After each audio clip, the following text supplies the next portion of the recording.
Hey, salut mes biquettes et bienvenue sur Jurassic Mask, la chaîne qui parle de dino. Et bien aujourd'hui, on va faire un petit peu comme tous les petits copains, on va commenter la sortie de la bande-annonce de Jurassic World 4 Renaissance, Rebirth pour les Anglais. Tu parles anglais, toi? Non, tu déconnes.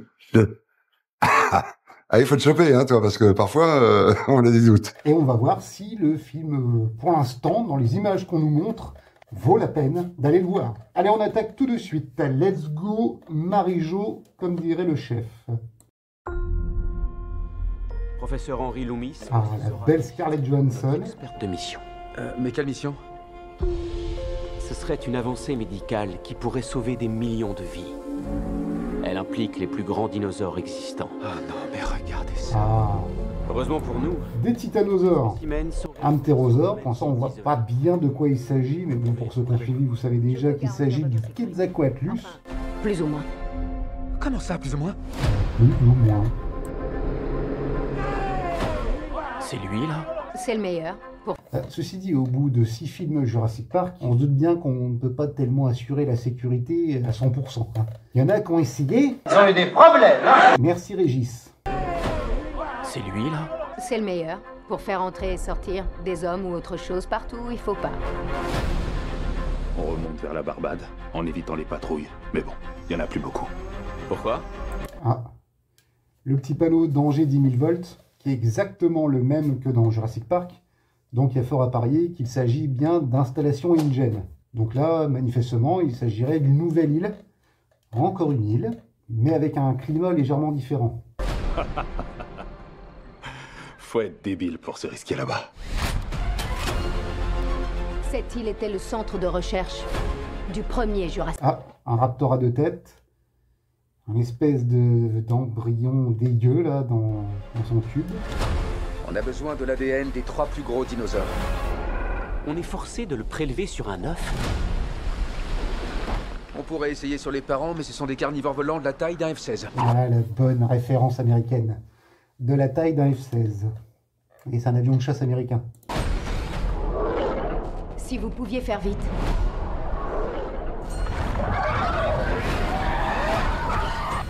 Donc on vient de voir des Quetzalcoatlus, alors qui ont un design légèrement différent quand même de ce qu'on a pu voir dans le dernier Jurassic World, le jour d'après, Dominion. Là on voit tout de suite que le bec c'est plus du tout le même. Donc ils ont l'air d'être même presque un petit peu moins grands de ce qu'on a vu précédemment dans le dernier film.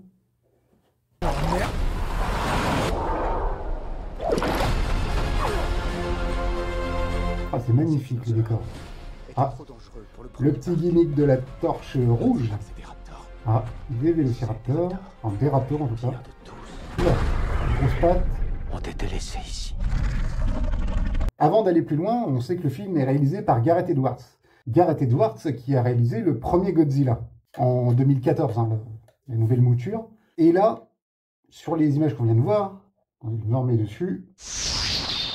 Dans cette séquence-là, on observe donc la patte du gros monstre mutant, on va en parler juste après, qui arrive, et il n'y a pas de bruit. Juste le bruit de la patte, du ronronnement du bétain, les personnages qui ont la tête levée en l'air, et donc la patte qui apparaît derrière une brume. Ça, c'est typique la marque de Gareth Edwards.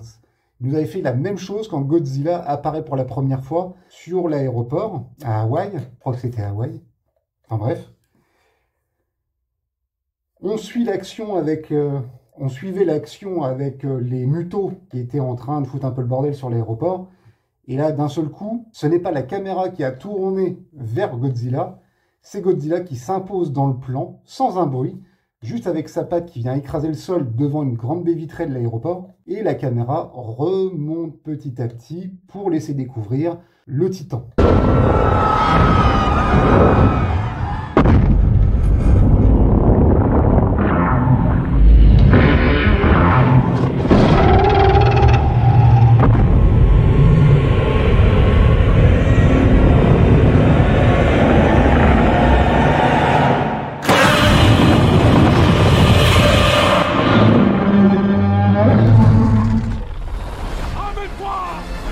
Donc cette espèce de gros mutant, qui serait appelé a priori pour l'instant Direx, a l'air d'être une manipulation génétique qui a plutôt mal tourné. Alors il y a du T-Rex manifestement dedans, et Gareth Edwards a dit qu'il s'est inspiré aussi du Rancor qu'on retrouve dans le Retour du Jedi, ou dans le Mandalorien, et du Xénomorphe d'Alien.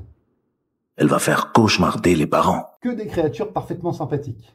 Donc manifestement il aurait 2 paires de pattes devant, donc l'espèce de grosse patte qu'on voit se poser dans la bande-annonce, et des petits bras façon tyrannosaure, avec derrière forcément des pattes postérieures.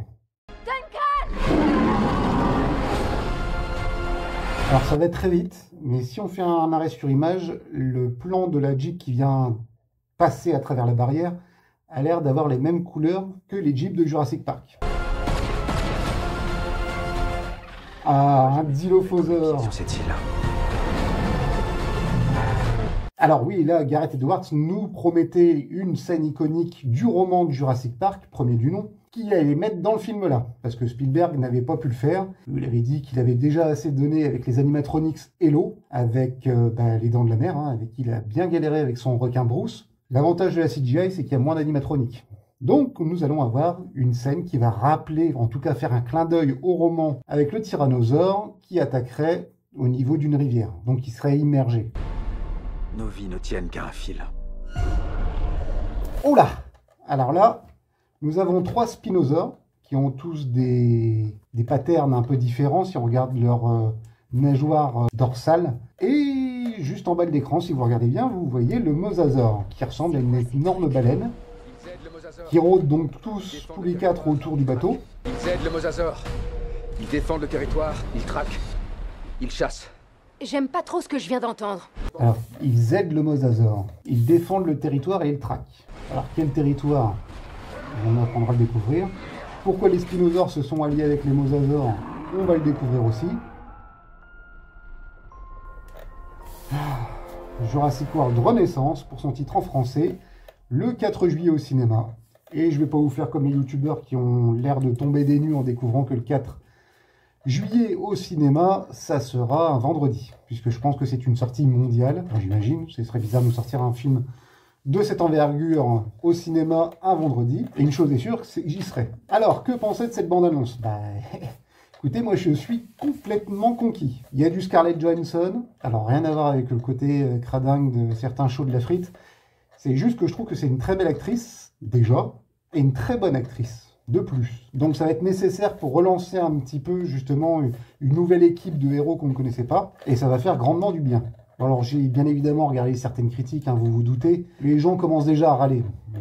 Je ne sais pas ce qu'il y a à râler là précisément, sachant qu'on nous fait une belle petite promesse quand même de repartir sur quelque chose de complètement neuf. Alors oui, on nous dit que cette île-là, cette installation existait déjà du temps du premier parc Jurassique, et on n'en a jamais évoqué le nom. Bon, c'est pas grave. Nous, ce qu'on veut, c'est des films Jurassic Park qui soient qualitatifs. Après, qu'il n'ait pas tout dit dans le premier film, je ne vois pas en quoi ça dérangerait. Mais il y en a qui vont râler déjà là-dessus. Bon, laissons-nous un peu de suspense, découvrons tout ça dans le film, plutôt que de commencer à râler de manière inutile. Je pense qu'Universal est en train de nous gâter sur la saga Jurassic. Enfin, moi, en tout cas, je préfère vous dire que j'accueille tout ça avec grande impatience. Et je suis sûr que toi aussi, ma biquette, derrière ton écran, même si certains d'entre vous vont se mettre à râler, vous irez le voir quand même. Donc parlons des dinosaures, qui est l'essence même de cette saga. Et nous découvrons ici un mosasaure qui sera légèrement différent du premier Jurassic World, peut-être un peu plus petit d'après ce que j'ai vu, avec des couleurs plutôt dans le vert que dans le bleu. Et tout de suite, découvrons ce que Mattel nous a déjà préparé pour... Voici, voilà, je mets cette photo-là. Le premier mosasaure, qui est effectivement vert tacheté de marron, ou de plutôt vert foncé, qui est à peu près ressemblant, d'ailleurs, avec le premier qui nous avait fait déjà en bleu. Ensuite, découvrons ensemble le spinosaure. Le spinosaure qui a aussi évolué depuis Jurassic Park 3, la dernière fois nous l'avions vu, et que si vous regardez bien ici, sur la queue, vous avez des petites articulations qui vont permettre, à mon avis, de battre la queue de cette manière-là, qui faisait plus ou moins dans la réalité, pour pouvoir nager, d'une crête dorsale qui va être aussi complètement différente de ce que nous avions sur le spinosaure de Jurassic Park 3, et des pattes postérieures qui vont être aussi moins longues, avec une gueule aussi légèrement différente. Donc on a un design gris et jaune manifestement. Tout de suite après, découvrons le meilleur, le tyrannosaure. Alors le tyrannosaure, d'après ce que j'ai compris, vous allez en avoir 2. comme les mosasaures d'ailleurs, vous allez avoir deux. Vous avez cet exemplaire-là, donc qui est tout gris, qui a l'air d'être le super colossal T-Rex. Donc ça va être de la même gamme Mattel super colossal. Donc des très grandes pièces pour notre plus grand bonheur. Et nous allons retrouver aussi un Quetzalcoatlus. Alors le Quetzalcoatlus, si on regarde bien la photo, vous avez sur le poitrail des petites ouvertures qui vont certainement, à mon avis, servir à se faire sortir un son. Et les pattes, si vous regardez bien les ailes, elles vont pouvoir se déployer. Donc on va pouvoir avoir un Quetzalcoatlus articulé qui peut-être va même pouvoir battre des ailes et aura une position repliée pour être un peu plus fit sur la marche. Bien évidemment, nous retrouvons une star aussi de ce film que nous n'avions jamais vu jusqu'alors et qui est le Titanosaure. Le Titanosaure qui va être aussi en super colossal size, un grand modèle comme nous avions avec le Brachiosaure que si je ne me trompe pas, vous voyez juste ici. Vous avez un petit bout de sa tête qui dépasse. Donc là, vous allez avoir le Titanosaure qui, j'espère, donc sera normalement plus grand que le Brachiosaure, avec donc sa belle voile derrière sa tête et juste au niveau de son bassin au début de sa queue. La deuxième version du Mosasaure, donc avec des petites figurines. Et là, j'ai gardé le visuel avec les bras et les mains pour se rendre compte un petit peu de la taille du bétain. Quand on regarde bien, la finition est un petit peu moins soignée. Et je pense qu'il va aller avec le lot que vous retrouvez sur cette photo-là, où nous le découvrons donc avec le bateau que nous voyons dans la bande-annonce, un SUV, une Jeep, a priori Gladiator, des missiles, une barque et quelque chose qui va permettre de coincer le Mosasaure, certainement pour lui extraire l'ADN. Hâte de découvrir ça. Bon, moi de toute façon je suis faible, hein. Je pense tout avoir, même si quitte à avoir... parce qu'en fait, j'ai l'impression, hein, je peux me tromper, mais j'ai l'impression que la finition est un petit peu plus aboutie pour le super colossal T-Rex. Les couleurs sont différentes, mais finalement ça va être une réédition. Quoique non, ça a l'air d'être vachement plus fini quand même que la précédente édition de Jurassic World. À mon avis, les tarots, ça va piquer un peu. J'ai pas encore d'indication là-dessus. Je manquerai pas de revenir vers vous dès que j'ai ça. Et nous avons aussi... Bon, alors ça, j'aime pas. Je vous le dis, je suis pas fan de Lego. Vous allez avoir donc le Mosasaure fait son Lego, donc qui ressemble à rien. Voilà. On imagine que c'est un Mosasaure, mais bon, ça, c'est le style Lego qui veut ça. Nous allons retrouver donc le Titanosaure avec donc ses belles couleurs. Je suis toujours pas fan. Et un Spinosaure. Alors là, lui, bizarrement, qui se rapproche un peu plus du design de celui de Jurassic Park 3. Reste à savoir si c'est un fake ou si c'est vraiment ce qui va nous être proposé. Le Spinosaure, voilà. Et nous nous retrouvons donc avec le Quetzalcoatlus qui, lui, bizarrement, aussi, cette fois-ci, se rapproche du design que nous avions dans Jurassic World Dominion et qui ne correspond pas tout à fait à ce qu'on voit dans ce film-là. Donc dans les couleurs, oui. Dans la forme de la tête, moins. Vous me direz ce que vous en pensez en commentaire. Bon, pour ceux qui sont allés jusqu'au bout, j'ai une annonce à vous faire. Je serai à Universal Orlando, en Floride des États-Unis d'Amérique, s'il vous plaît, dès le 5 juillet, où je vais me précipiter sur la zone Jurassic Park pour découvrir les attractions, l'ambiance et aussi le nouveau merchandising que nous ne pouvons pas, nous, avoir petits français. Donc, je vous ferai des vidéos, bien évidemment, sur ce sujet. Je compte sur votre suivi, votre soutien. Dites-moi ce que vous avez pensé de cette bande-annonce et de cette nouvelle gamme de jouets de chez Mattel. On en discute ensemble en commentaire. Je te remercie, ma biquette, de m'avoir suivi. Je te souhaite une excellente journée, une excellente soirée, j'en sais rien ce que tu es en train de faire. Et je te dis à bientôt. Ciao, bye, ma biquette.